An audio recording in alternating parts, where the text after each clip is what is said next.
భూదాన్ భూముల దందాపై సిబిఐ విచారణ చేపట్టే అవకాశం కనిపిస్తుంది. ముఖ్యంగా 26 మంది ఐఏఎస్ ఐపీఎస్ అధికారులపై విచారణకు సిద్ధమవుతుంది ప్రభుత్వం. ఈ నేపథ్యంలో గత ప్రభుత్వంలో పనిచేసిన ఐఏఎస్ అధికారులకు అలాగే సివిల్ సర్వీస్ అధికారుల చుట్టూ ఉచ్చుబిగిసే అవకాశాలు కనిపిస్తున్నాయి.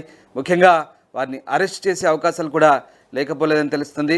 గతంలో భూదాన్ భూములకు సంబంధించి పెద్ద ఎత్తున అవకతవకలు జరిగాయనే ఆరోపణల నేపథ్యంలో గత ప్రభుత్వంలో పనిచేసిన ఈ అధికారుల తీరుపై అయితే ప్రస్తుతం విచారణ కొనసాగే అవకాశం కనిపిస్తోంది. దీంతో అటు పార్టీ రజతోత్సవేళ అప్పటి ప్రభుత్వం నడిపినటువంటి కేసీఆర్కి ఇప్పుడు హైకోర్టు బిగ్ షాక్ ఇచ్చే అవకాశం కనిపించింది.